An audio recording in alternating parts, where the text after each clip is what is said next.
Hey guys, this is Mark making a live video here. I'm driving around. My birthday was yesterday. Had an awesome birthday. Went to the casino on Saturday. Won some money. Good times. Good time with family and friends, obviously. Um, if you're an American citizen and 18 years older, vote obviously. If you guys did already, cool. If you don't tomorrow, awesome. If you're not an American citizen, then hope you vote in your guys' respective countries. Um, that being said, though, today's topic will be about, mostly just a general topic about gaming, PC kind of stuff, and what I feel that PC gaming is going to. Um, PC gaming used to be a niche club where only the diehard PC gamers or gamers would go to. Now it seems like everybody from your brother and your sister and even younger scrubs now are getting into PC gaming. And I think it's awesome, honestly, though. I think it's really awesome, actually, that they're getting into PC gaming and getting into the realm of understanding PC gaming and getting into the realization PC gaming is really fun to get into. And it is, really exciting, actually, to understand that and to get that. And to get that and to understand how it goes. I think PC gaming is pretty good, actually, though, in a sense that you have a lot more opportunistic opportunities in gaming. But with the span of people not of gamers, not owning your own games, and in California saying the requirement from Steam to having to put out you're buying a license, and that does damage. And I want to talk about I should have said, I want to talk about the positive and negative of PC gaming. I kind of rambled on there a little bit. Sorry. The negative PC game is pretty much you don't own any of the games technically. You have a license to play a game on your SSD or hard drive if you're old enough to understand what those are, or this were anyway. If you understood all that, then you get that. But if you don't, then you don't. I think people need to understand more and more every day that PC gaming is, it's a niche. It's a real niche situation. It's expensive, but it is fun. Even you can make the argument with console gaming. Even if you download a console game, you're not owning it anyway either. But I think console gaming looks different light than PC gaming is for different reasons. Because I think people look at PC gaming as being this last effort, the last vestige of owning physical hardware is the console gaming, and that soon too will be pretty much a figment of people's imaginations eventually. With passing of a lot of things, the companies like Sony is trying to come out with an all digital system. You got to buy a accessory to play games on the Pro. With PS6 and the Xbox become just digital set-top box, and that kind of merits the fact that PC gaming is. My brother-in-law, on my birthday on Saturday, he bought a micro XD. He built a micro XD a gaming rig or a 3070 in there, same he had before, 3070. Very awesome. Small thing, heats up a lot more. It was pretty warm in that room. He had a radiator in his, like a 2-fan radiator, micro radiator in his. And it's pretty cool. He had I think 5900X, whatever it was, with 3070. A good beefy machine. We are building my father a gaming rig, a new one. But I think with the advent of PC gaming nowadays, the pros, and cons are almost identical.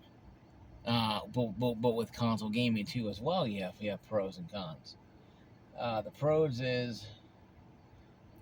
that you have, physical media. Well, technically that's going to be gone here in a few more years. You're going to have nothing technically on both sides of the equation, PC and console.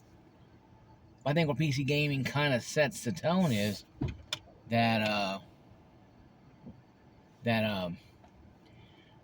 you're getting the benefits of not having to take games out of disk drive and burn your disk drive up, because the disk drives do burn up eventually.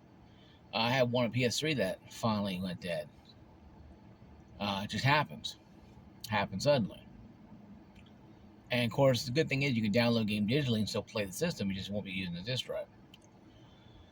But it was old technology. But also, too, in the same sense, too, as well, though, is if you're playing PC games, you like having good deals. And you can get good deals on Steam a lot. But you're owning licenses now. So that, too, is kind of a, like I said, a caveat that it's good, but also bad. And I feel, me personally feel that PC gaming can benefit from a revise of that system. Where, okay, you don't own any of the games technically, you own a license. But if they make it where license will never expire, even if the company or business or that company or whatever goes out of business, that license will still be authenticated. How? I have no clue. I'm thinking, once you delete it off your system, you can't get it back. If your system is corrupted, it could be bad too as well. Or you should be allowed to do a trade-in of that game and get a certain, like I said at my video before, if you want channel at all, maybe like up to 20% of the money back. Say like a 10-year-old game, 15-year-old game, like how many times can you repackage GTA 5? And you buy it, let's say all of a sudden Rockstar goes cease to exist. It's possible they won't, but let's say for argument's sake they did. Okay, poof, they're out of business now. Okay, that being said, okay, what is the scenario? How are you gonna, make sure GTA 5 still runs?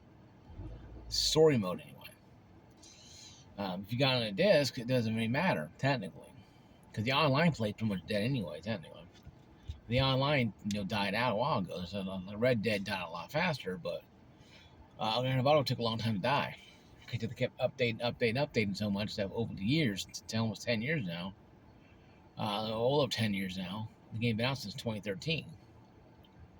Like I said, how many times can you repackage this thing? But if that game goes kaput, can you get any money back from it? And so say you want to return it in, you can't really though, because it no longer exists. So the state of PC gaming right now is kind of in a flux.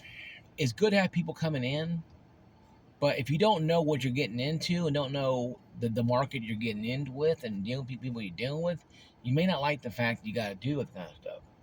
Because we all have been told that we don't own our games. No one does. Even consoles don't own your game. If you download any game off on your console, you technically don't own it. Even if you have a license, even if you bought the disc-based game, I don't care what anybody tells me. Yes, games like Titanfall and Star Wars Battlefront 1 and even Battlefront 2 for an extent, compared to just make an argument's sake. And a few other games, Battlefield 2042, Helldivers 2, most of Halo, most of Call of Duty. Those games will not work outside of the maybe playing zombies, by with your friends, or maybe loading up a LAN party on console. PC, you pretty much cut out because Steam has to authenticate something for that game to run, and you have to have it updated technically. So if the game goes out, it's pretty much it's done. It doesn't exist. Or never existed after that point. And it's sad because it does show that it is a lot of negativity that goes around with this situation, and we shouldn't have a situation. We should not have, technically, folks, we should not have, a gaming culture that's literally riding the rapids, of its own demise. We have games that can't be played because the company that made them are out of business. Mech Assault 1 and 2. Mech Assault 1 and 2 are great, phenomenal games on original Xbox. My sister had a cable internet, and when she lived at home, right when we both moved out different times, and she had the 5 megabyte speed spectrum, and that was laughable back then. She played MechAssault online, and it was almost revolutionary. It's so wild to see that you can play games online with friends, and this was something that was considered a revolutionary. Now it's just I'm going online and play Black Ops a few later on there, Larry, and click, and we don't take it as seriously as we used to. But Mega Assault 1 and 2 are great games. You cannot find even on these stores. You can probably find them in some game store somewhere. Pop them in your Xbox One or X. It may run, but you won't be able to play any online.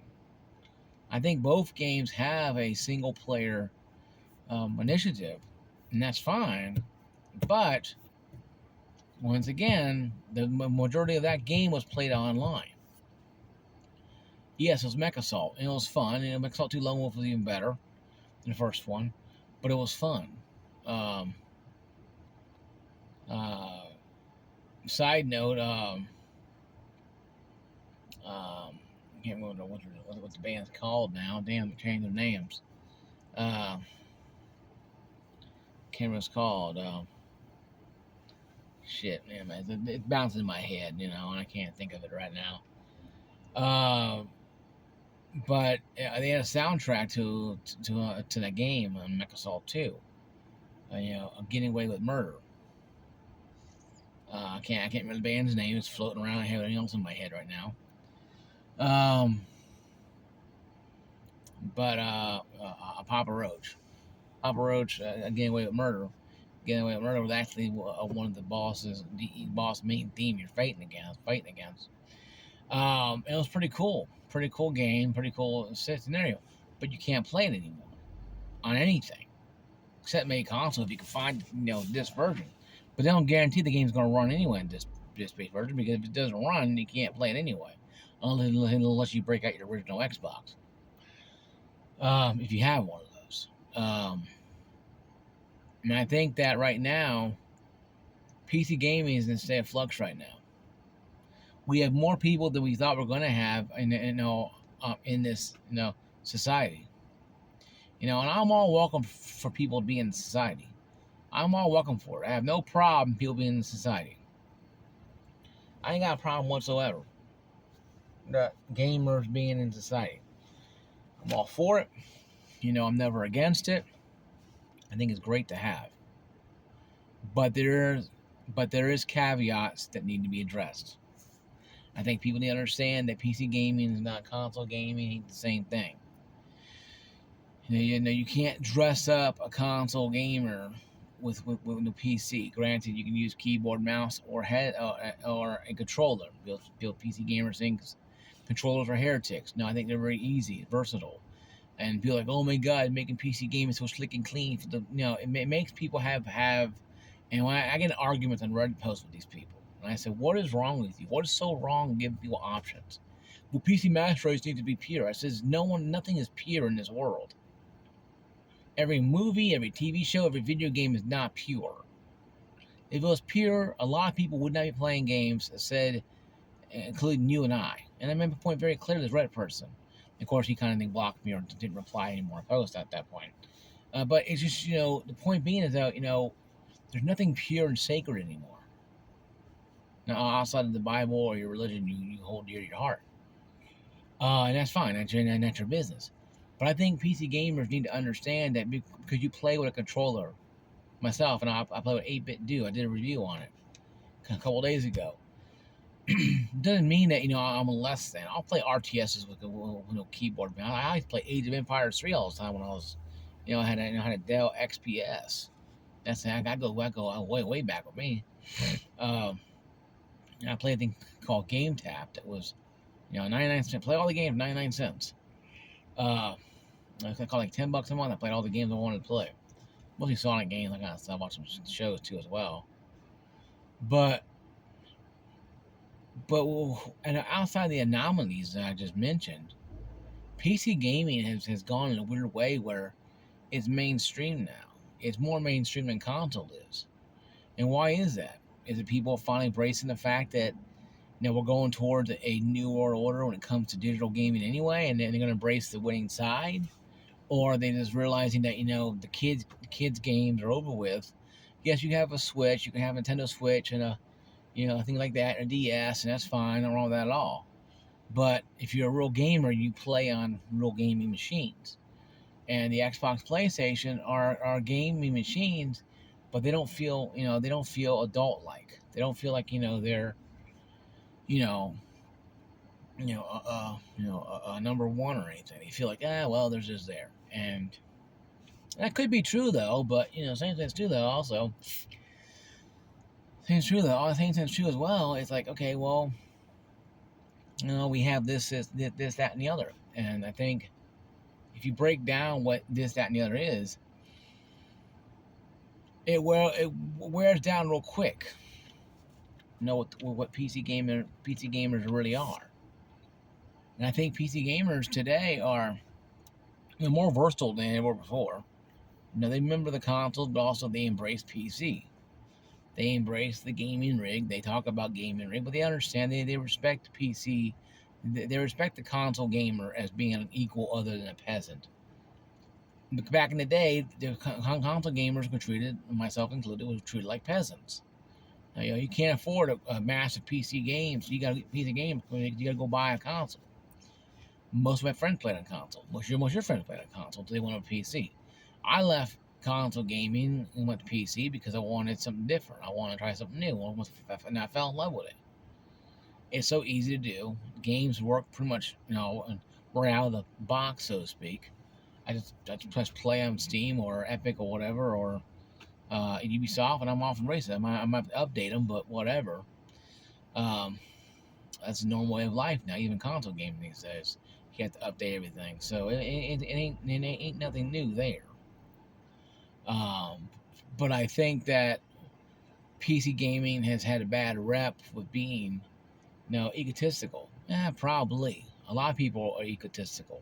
A lot of people egotistical on games. I know I've met more snotty, snooty PlayStation players playing on Helldivers 2 than I meet Xbox fanboys.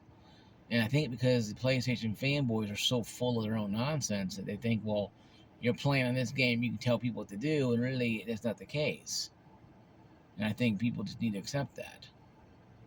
Well, what do you guys think? Do you guys think about the whole PC gaming landscape? Do you guys like seeing change, or you guys do not like seeing change?